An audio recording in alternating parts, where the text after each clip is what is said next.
Hello friends, कुछ time पहले GST की एक नोटिफिकेशन आई थी जिसमें जीएसटी डिपार्टमेंट ने ये बोला था कि अगर आप आरसीएम का आईटीसी पहले से क्लेम कर लिया है या फिर आपने क्लेम किया नहीं है तो आपको एक अपॉर्चुनिटी दी थी कि उसकी डिक्लेरेशन फाइल करनी पड़ेगी आपको ओपनिंग बैलेंस में, और उसकी डेडलाइन दी थी 31 अक्टूबर।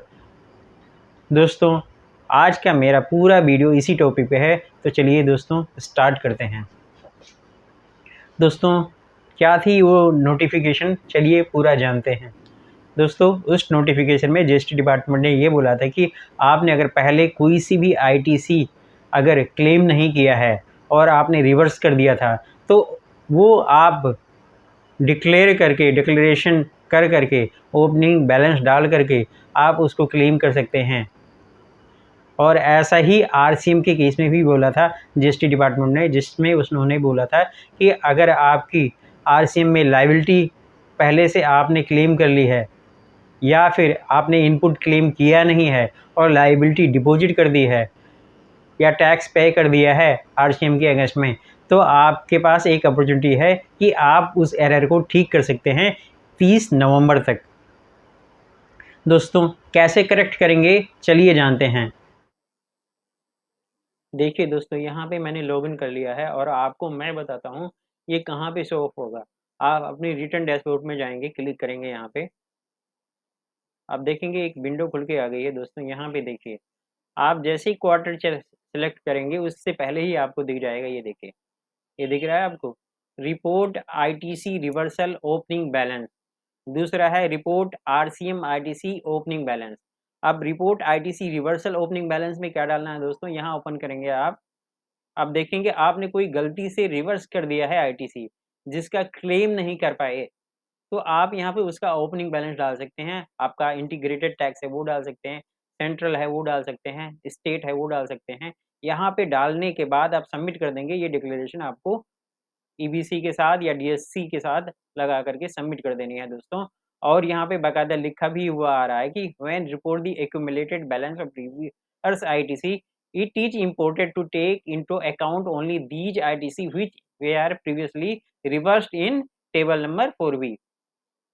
टू जीएसटी 3B की 4B में आपने रिवर्स कर दिया था, but are eligible for reclaim and have not yet been reclaimed. आपने कभी क्लेम भी ना किया हो इसको, यहाँ पे ये नोटिफिकेशन आ रहा है, यहाँ पे डिटेल आपको भी ये भी बता रहा है कि आपने पहले क्लेम ना किया हो, उसी को डालना दोस्तों। और यहाँ पे वेरीफाई करेंगे और सबमिट कर देंगे। दूसरा सिनेरियो क्या है दोस्तों, ये तो है आईटीसी रिवर्सल का। अब दूसरा बताता हूँ मैं दोस्तों।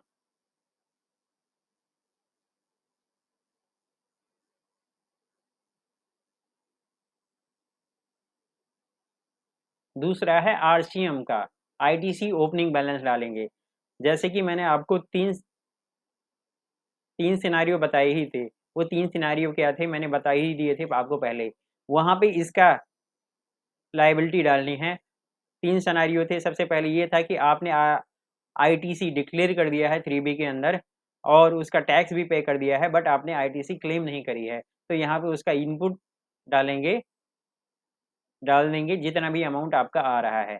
दूसरा सिनेरियो ये था दोस्तों कि आपने आरसीएम में आईटीसी क्लेम कर ली है जीएसटी 3B के टेबल में, बट आपने उसकी लायबिलिटी पे नहीं करी है, तो उसका यहाँ पे नेगेटिव बैलेंस डालेंगे जितना भी अमाउंट आपने उसमें क्लेम किया हुआ है।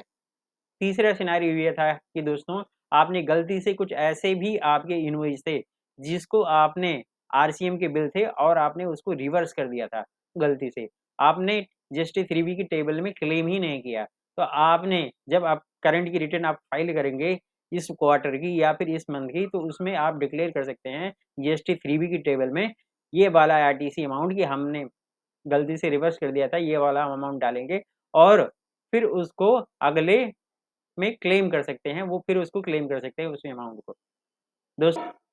इसलिए दोस्तों, अगर आपने भी कुछ एरर वगैरह गलतियां वगैरह करी हुई है तो अभी अपने स्टेटमेंट को रिकंसाइल कर लीजिए, क्योंकि इसकी डेट है 30 नवंबर एरर करेक्ट करने की, और डिक्लेरेशन सबमिट करने की डेट है 31 अक्टूबर दोस्तों। ऐसी ही इन्फॉर्मेटिव वीडियो के लिए please subscribe my channel. Thank you.